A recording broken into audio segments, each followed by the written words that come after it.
प्रिय मित्रों नमस्कार। आपका प्रिय मित्र एस्ट्रोलॉजर AR दिलेंद्र आज आपके सामने पुनः उपस्थित हुआ हूँ। न्यूमरोलॉजी में मोबाइल कॉम्बिनेशन की सीरीज़ को आगे बढ़ाते हुए नए मोबाइल कॉम्बिनेशन नंबर 37 के बारे में जानकारी देने के लिए। मोबाइल कॉम्बिनेशन दोस्तों 37 भी हो सकता है, 73 भी हो सकता है। दोस्तों इससे पहले कि मैं जानकारी आगे आपसे साझा करूं, मैं आपसे निवेदन करूंगा कि यदि आप लोगों ने मेरा चैनल सब्सक्राइब नहीं किया है तो मेरे चैनल को प्लीज़ सब्सक्राइब करेंगे, और यदि वीडियो पसंद आएगी तो आप मेरे वीडियो को प्लीज़ शेयर भी ज़रूर करेंगे। ये आपसे उम्मीद रखता हूं, और इसी उम्मीद के साथ मैं अपने वीडियो को आगे बढ़ाते हुए आपसे चर्चा करने जा रहा हूं मोबाइल कॉम्बिनेशन नंबर 37 या 73। दोस्तों 37 मोबाइल कॉम्बिनेशन जो है, इसमें दो ग्रहों की ऊर्जाएँ मिली हुई हैं। जो 3 नंबर स्टैंड होता है वो गुरु की ऊर्जा को रिप्रेजेंट करता है, जैसे कि मैंने पहले भी आपको बता चुका है। और जो 7 नंबर की एनर्जी है या 7 नंबर का जो डिजिट है वो केतु ग्रह की एनर्जी को रिप्रेजेंट करता है। दोस्तों जब 3 एंड 7 जब आपस में सामने एक साथ आ जाते हैं, चाहे आपके मोबाइल कॉम्बिनेशन के मिडिल पार्ट में, स्टार्टिंग में, एंडिंग में, कहीं पे भी आपको दिखाई देते हैं, या 37 कहें या 73 कहें, 37 और 73 दोनों वाइस वर्सा रिपीट में भी हम बात कर सकते हैं। तो ये आपके जीवन में किस प्रकार के इफेक्ट्स दे सकते हैं, पहले तो हमें ये समझना होगा कि जो 3 नंबर्स की एनर्जी है वो गुरु को रिप्रेजेंट करती है। तो गुरु की क्वालिटीज़ या गुरु के क्षेत्र में आने वाले स्पेसिफिकेशंस या कैरेक्टरिस्टिक्स गुरु की क्या होती है। तो दोस्तों गुरु ज्ञान होता है, गुरु एक प्रोग्रेस का नंबर होता है। गुरु आपको नॉलेज, धन, प्रॉस्पेरिटी, संपन्नता और सारी चीज़ें, जीवन में वो चीज़ें जो आपको एक उम्मीद रहती है कि मुझे लाइफ में ये सब चीज़ें चाहिए, वो आपको जुपिटर की एनर्जी दे सकती है। और 7 नंबर दोस्तों क्या होता है, एक स्पिरिचुअल प्लेनेट है, इंटेलिजेंसी का प्लेनेट है और विजडम का प्लेनेट है। वो इंटेलिजेंसी, वो ज्ञान, वो बौद्धिक क्षमताएं नहीं जो आपने शिक्षा करके अर्जित की है। ज्ञान वो कि जो आपको जन्मजात आपकी वृत्तियों के आधार पे, आपके चरित्र के आधार पे, आपके नेचर के आधार पे आपको मिलता है, वो ज्ञान आपको केतु की वजह से मिलता है। यदि आप जीवन में संत प्रवृत्ति या आध्यात्मिक प्रवृत्ति या पूजन पाठ, आराधना या धार्मिक यात्राएं या संत समागम यदि आप कर रहे हैं, तो समझ लीजिए कहीं ना कहीं आपके ऊपर केतु की ब्लेसिंग्स आ चुकी है दोस्तों।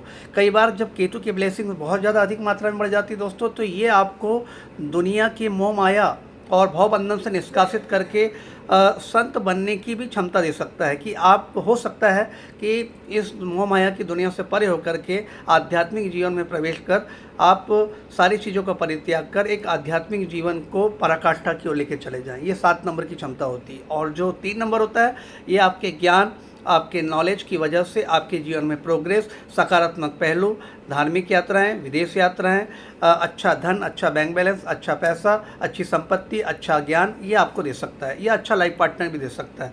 सोर्स ऑफ इनकम्स को मल्टीपल भी आपके जीवन में कर सकता है।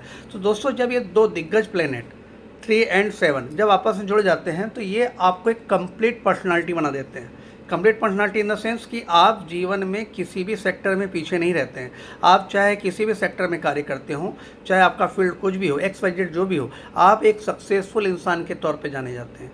आपका नाम, आपकी शोहरत और आप अपने धन की वजह से भी समाज में सम्मानित और विख्यात व्यक्ति माने जाते हैं। ये समझ लीजिए कि जब 3 एंड 7 या 7 एंड 3 जब आपके मोबाइल कॉम्बिनेशन के तौर पे आपके सामने जीवन में आते हैं, इवन ये भी समझे ज्योतिष के आधार पे कि आपकी कुंडली में कहीं ना कहीं गुरु और केतु का संयोग, गुरु और केतु की युति कुंडली के प्रथम भाव से द्वितीय, तृतीय, चतुर्थ, पंचम क्रमशः ऐसे द्वादश भाव तक किसी भी भाव में युति बन जाए, तो इसी टाइप के सिम्टम आपके जीवन में आ सकते हैं दोस्तों। ये आपको दिग्गज बना देता है दोस्तों, ज्ञानवान बना देता है, धनी बना देता है, प्रॉस्पेरस बना देता है। आप हर वो ज्ञान को अर्जित करने की क्षमताएं रखते हैं जो आप पाना चाहते हैं, और अपने ज्ञान की वजह से आप समाज में विख्यात होते हैं।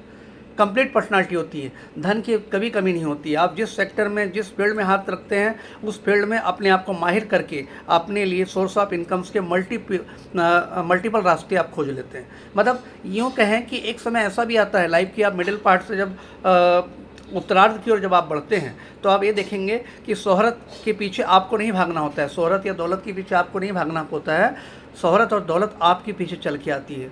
तो दोस्तों जो 37 या 73 का जो कॉम्बिनेशन होता है, बहुत ही चमत्कारिक और देव वृत्ति के आधार पर आधारित कॉम्बिनेशन है। ये देवता तुल्य कॉम्बिनेशन माना जाता है। क्यों? क्योंकि जब 3 एंड 7 को आप पेपर में लिख के देखिए, पहले तो आप 3 को लिखिए, फिर आप 7 को लिखिए, तो यहाँ पे एक ओम की आकृति निर्मित होती हुई आपको नजर आएगी। और आप ये समझ लीजिए दोस्तों, जहाँ ओम है वहाँ सर्वत्र हर चीज़ें आपको, ब्रह्मांड की वो सारी शक्तियाँ, सारी एनर्जीज, सारी सकारात्मकताएं आपके जीवन में आ ही जाती है।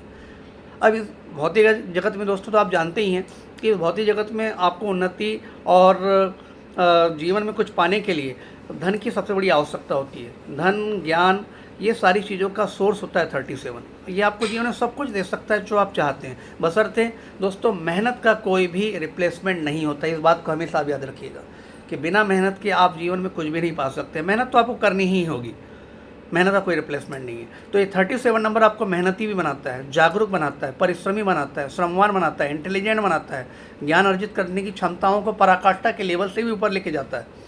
तो ये चमत्कारिक नंबर होता है दोस्तों 37। दोस्तों आप भी चेक कीजिए, क्या आपके मोबाइल नंबर में या आपके मूलांक भाग्यांक का कॉम्बिनेशन 3 और 7 तो नहीं, या मूलांक 7 या भाग्यांक 3 तो नहीं, अथवा मूलांक 3 और भाग्यांक 7 तो नहीं, या फिर आपके मोबाइल की स्टार्टिंग में कहीं 37 या मिडिल पार्ट में 37 या एंडिंग कहीं 37 तो नहीं हो रही है। तो दोस्तों ये आपके जीवन में चमत्कारिक रिजल्ट लाने के लिए सक्षम है दोस्तों। और ये भी आप चेक कीजिएगा, यदि आप ज्योतिष में इंटरेस्ट रखते हो, ज्योतिष के विषय वस्तु के बारे में आपको थोड़ी सी कुछ अधिक जानकारी भी आपको मालूम हो, तो आप ये देखिएगा कि आपके पत्रिका में कुंडली चाहे किसी भी लग्न की हो, किसी भी राशि की हो, आप ये जरूर ध्यान दीजिएगा कि कुंडली के 12 भावों में से किसी भी भाव में कहीं गुरु और केतु का साथ तो नहीं है, या गुरु और केतु की युति या गुरु और केतु का संयोग तो नहीं है। अगर है दोस्तों तो ये समझ लीजिए कि जो मैंने सारे प्रेडिक्शन आपको इसके पहले बताया वो आपके जीवन में 100% आज नहीं कल घटित होने वाले हैं। तो आज के लिए इतना ही दोस्तों। फिर से आपसे निवेदन है कि मेरी वीडियो यदि आपको पसंद आई हो तो मेरी वीडियो को आप प्लीज़ लाइक एंड सब्सक्राइब जरूर करें, और अगर आपको आपके माध्यम से किसी और को भी जानकारी देनी हो यही जानकारियाँ, तो आप मेरी वीडियो को प्लीज़ शेयर भी कर सकते हैं। तो आज के लिए दोस्तों इतना ही। आपका प्रिय मित्र एस्ट्रोलॉजर AR दिलेंद्र आज आपसे इजाज़त लेता हूँ। अगली श्रृंखला में नए कॉम्बिनेशन और नए ज्योतिषीय योग को लेकर के आपके सामने उपस्थित होऊंगा। तब के लिए मुझे आज्ञा दें। धन्यवाद।